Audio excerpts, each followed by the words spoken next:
नमस्कार. अर्थशिल्पी आर्किटेक्टिंग प्रॉस्पेरिटी या आपल्या चॅनलमध्ये मी शिल्पा तुमचं हार्दिक स्वागत करते. आपल्या चॅनलमध्येच कारण तुम्ही जर विद्यार्थी असाल, गृहिणी असाल, ज्येष्ठ नागरिक असाल, नोकरी करणारे किंवा अगदी उद्योगधंदे करणारे असाल तरी हे चॅनल तुमच्यासाठीच आहे. कारण या चॅनेलच्या माध्यमातून जास्तीत जास्त लोकांपर्यंत पोहोचणे आणि त्यांना आर्थिकदृष्ट्या साक्षर, आर्थिकदृष्ट्या सक्षम करणे हाच आपल्या या चॅनेलचा मूळ उद्देश आहे. अर्थशिल्पी आर्किटेक्टिंग प्रॉस्पेरिटी.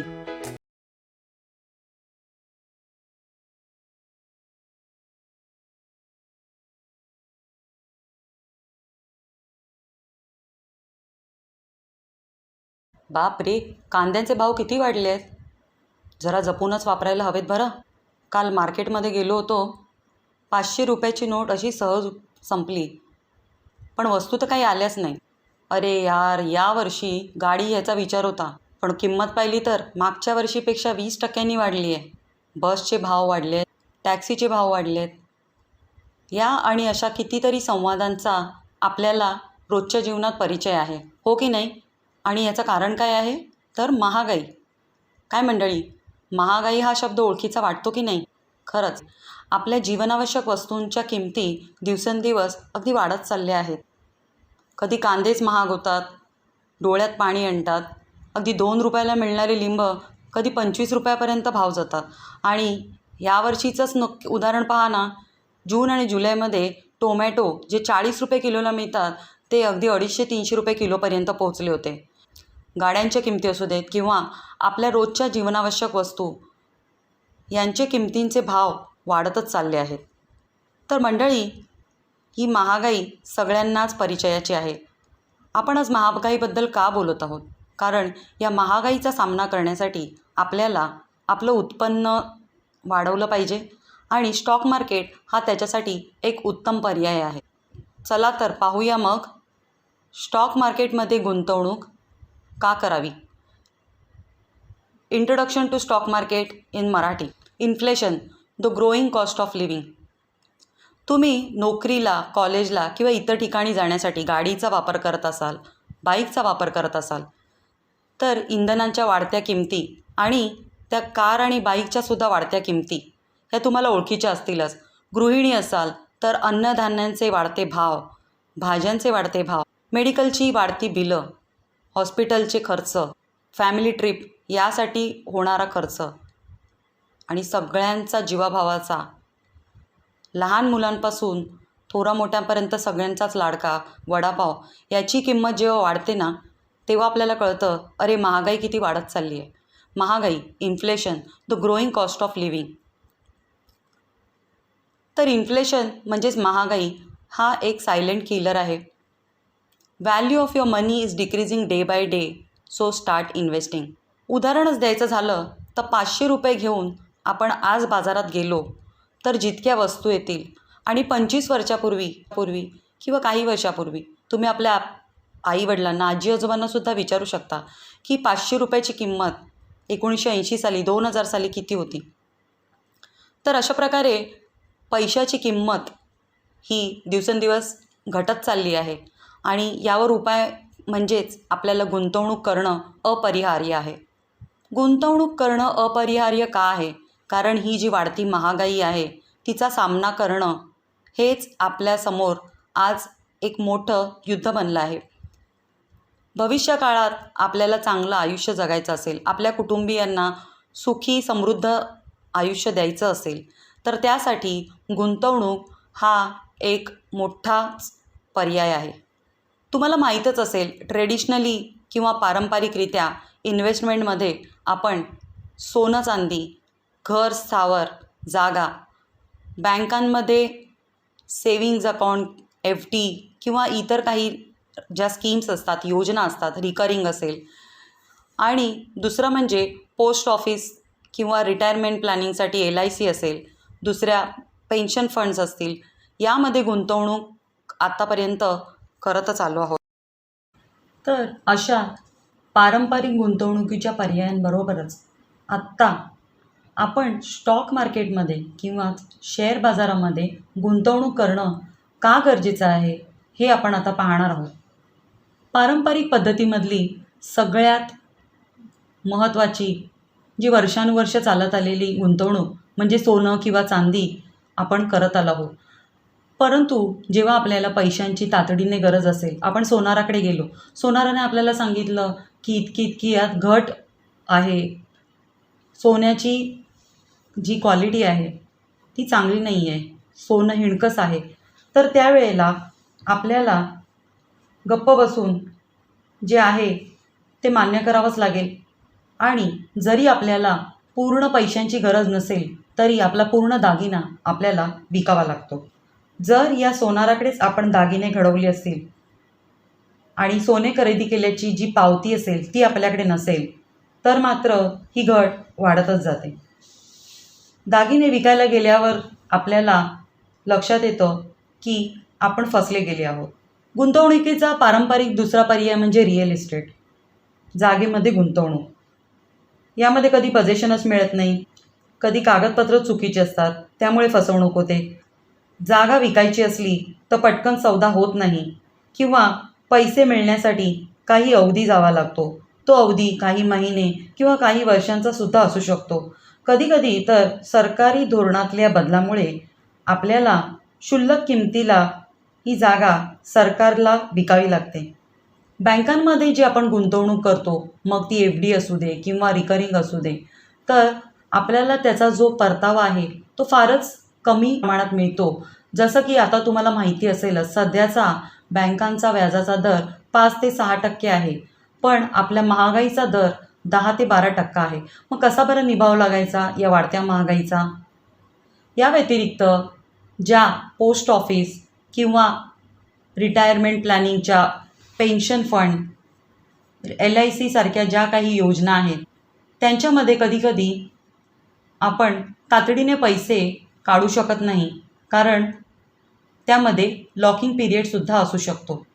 म्हणूनच आजच्या काळामध्ये आपल्या या पारंपरिक गुंतवणुकीच्या पर्यायांबरोबरच म्हणजेच फिक्स इन्कम इन्स्ट्रुमेंट जसं की bank FD, savings account, recurrings, real estate, जागा, घर, कमोडिटी प्रेशस मेटल्स म्हणजे जसं सोने चांदी आणि इतरही ज्या योजना आहेत, याच्या व्यतिरिक्त आजच्या काळामध्ये स्टॉक मार्केटमध्ये गुंतवणूक इक्विटी किंवा म्युच्युअल फंडच्या स्वरूपात करणं अपरिहार्य झालं आहे. पण लोकांचे गैरसमज आता दूर होऊ लागले आहेत.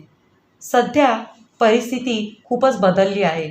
तंत्रज्ञानात होत असलेली सुधारणा, व्यवहारात आलेली पारदर्शकता आणि कायद्याचं संरक्षण यामुळे तुम्ही शेअर बाजारात किंवा स्टॉक मार्केटमध्ये गुंतवणुकीचा विचार नक्कीच करू शकता. अहो, काळ आता खूप बदलला आहे. भाजी मंडईमध्ये आपण प्रत्येक व्यवहार जसा करतो अगदी पारखून निरखून, तसाच आपण शेअर बाजारातला व्यवहारसुद्धा अगदी पारखून आणि निरखून करू शकतो. या व्यतिरिक्त डिजिटल ऑनलाईन आपण शेअरची खरेदी विक्री करू शकतो. त्यामुळे घरात बसून काय, आपण घराबाहेरून, परदेशातून, कुठूनही फोनचा, मोबाईलचा वापर करून व्यवहार करू शकतो. गुंतवणुकीला कमाल रकमेची मर्यादा नाही किंवा किमान रकमेचीही मर्यादा नाही आणि यासाठी वयाची अट नाही. स्थळ, काळ, वेळ, व्यक्तिमत्व, शिक्षण अशा कुठल्याच अटी इथे लागू होत नाहीत किंवा इतर व्यवसायांप्रमाणे कोणत्याही प्रकारचा परवानासुद्धा लागत नाही. कोणाची बॉसगिरीही सहन करावी लागत नाही. म्हणूनच आजच्या काळामध्ये शेअर मार्केटमध्ये गुंतवणूक करणं आणि आकर्षक परतावा मिळवणं हे नक्कीच काळाची गरज ठरत आहे. What is stock market? Share market म्हणजे काय? तर हा एक प्लॅटफॉर्म आहे शेअर्सची खरेदी आणि विक्री करण्याचा. It is the platform to buy and sell securities including stocks, bonds and derivatives.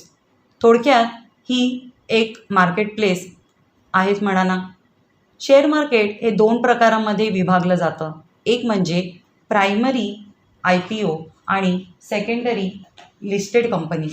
Primary मार्केटमध्ये कंपनी स्वतःचे शेअर्स लोकांना गुंतवणूक करण्यासाठी पहिल्यांदा ऑफर करते.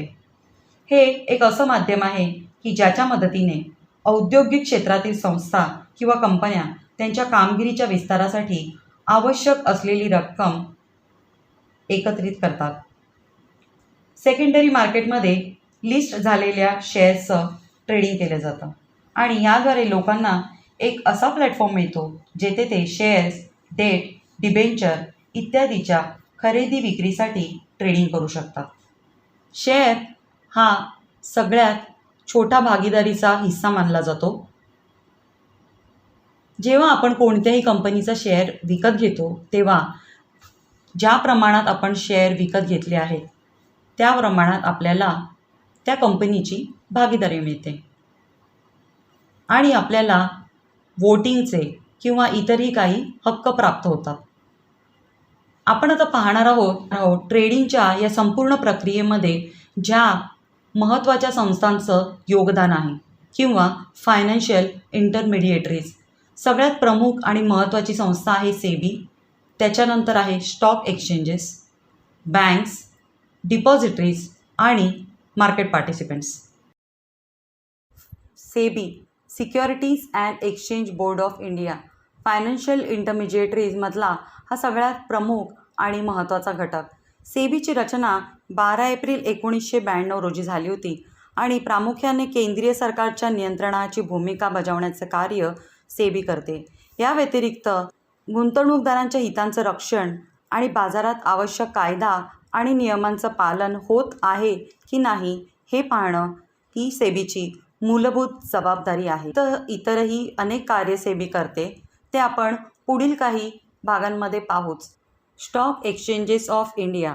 भारतात सर्वत्र प्रादेशिक शेअर बाजाराचे एक्सचेंजेस उपलब्ध आहेत ज्यामध्ये कंपनीच्या शेअर्सचे ट्रेडिंग केले जाते. पण यामध्ये सांगण्यासारखे मुख्य 2च एक्सचेंजेस आहेत ज्यामध्ये ज्यादातर शेअर्सचे चांगल्या व्हॉल्यूमने ट्रेडिंग होतं. बॉम्बे स्टॉक एक्सचेंज आणि नॅशनल स्टॉक एक्सचेंज.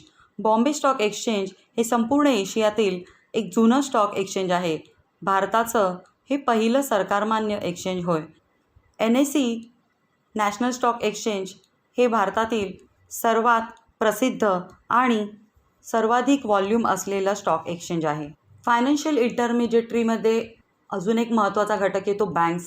या ट्रेडिंग अकाउंट ओपन करणे, डीमॅट अकाउंट ओपन करणे आणि एकूणच ट्रेडिंगची जी पूर्ण व्यवहार असतात त्यामधल्या व्यवहारांवर यांचं नियंत्रण असतं. ब्रोकर्स हे 2 प्रकारचे असतात, फुल सर्व्हिस आणि डिस्काउंट. फुल सर्व्हिस ब्रोकर्समध्ये येतात बँका आणि जे फक्त ब्रोकरेजेस हाऊस म्हणून ओळखले जातात. उदाहरण द्यायचं झालं तर बँकांचे ब्रोकर्स येतात ICICI direct, Kotak securities, HDFC securities. आणि जे ब्रोकरेज हाऊसेस आहेत त्याच्यामध्ये येतात शेर खान, मोतीलाल ओसवाल यासारखे ब्रोकर्स. डिस्काउंट ब्रोकर्स येतात झिरोदा, अपस्टॉक्स, 5 पैसा यासारखे ब्रोकर्स. तर या 2 ब्रोकरेजेसमधला फरक हा आहे की फुल सर्व्हिस ब्रोकर्स जे आहेत ते जास्त फी आकारतात कारण त्यांच्या नावाप्रमाणेच ते फुल सर्व्हिस देतात म्हणून. त्यानंतर फायनान्शियल इंटरमिजिएटरीमधला महत्त्वाचा घटक येतो डिपॉझिटरीज. NSDL आणि CDSL ह्या भारतातल्या 2 प्रमुख डिपॉझिटरीज आहेत. डिपॉझिटिंगचं कार्य काय तर हे डिजिटल लॉकर आहेत.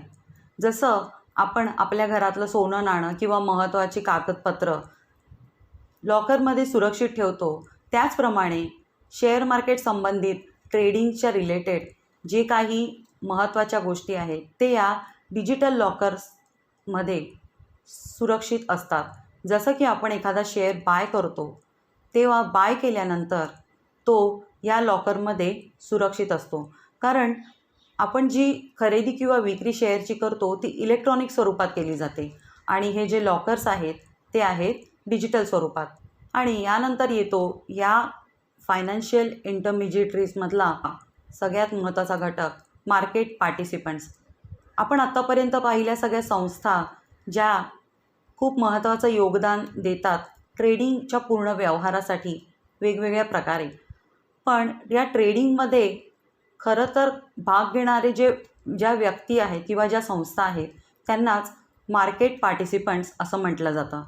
या मार्केट पार्टिसिपंटमध्ये प्रामुख्याने येतात FII किंवाच फॉरेन इन्स्टिट्यूशनल इन्व्हेस्टर्स हे परदेशी गुंतवणूकदार संस्था या नावाने ओळखले जातात. याची उदाहरणं द्यायची झाली तर Morgan Stanley, JP Morgan, Barclays यासारख्या संस्थांची नावं तुम्ही ऐकली असतीलच. त्यांच्या देशामध्ये त्यांना 1 ते 2% वार्षिक व्याजाचा दर मिळतो आणि आपल्या देशामध्ये त्यांना 7 ते 8पेक्षा जास्त व्याजाचा परतावा मिळतो. यामुळे या संस्था आपल्या देशामध्ये गुंतवणूक करतात. दुसरा महत्त्वाचा घटक येतो डोमेस्टिक इन्स्टिट्यूशनल इन्व्हेस्टर्स. LIC ही आपल्या देशातली सगळ्यात मोठी डोमेस्टिक इन्स्टिट्यूशनल इन्व्हेस्टर आहे. त्यानंतर येतात डोमेस्टिक AMCs. डोमेस्टिक AMCsमध्ये येतात म्युच्युअल फंड हाऊस जसं की निपॉन AMCs, त्यानंतर ICICI प्रुडेन्शियल, नंतर येतात NRI OCI आणि त्याच्यानंतर सगळ्यात महत्त्वाचा मार्केट पार्टिसिपंट्सचा भाग येतो डोमेस्टिक रिटेल पार्टिसिपंट्स. यामध्ये येतात HNI म्हणजेच हाय नेटवर्थ इंडिव्हिज्युअल्स जसं की तुम्हाला माहीत असतीलच राकेश झुनझुनवाला, राधाकृष्ण दमानी यांसारखे मोठे लोक आणि तुमच्या आमच्यासारखे रिटेल पार्टिसिपंट्स. तर मंडळी, कसा वाटला तुम्हाला आजचा व्हिडिओ? अशाच माहितीपूर्ण व्हिडिओसाठी आपल्या चॅनेलला जास्तीत जास्त लाईक करा, शेअर करा आणि आपल्या अर्थशिल्पी चॅनेलला सबस्क्राईब करा.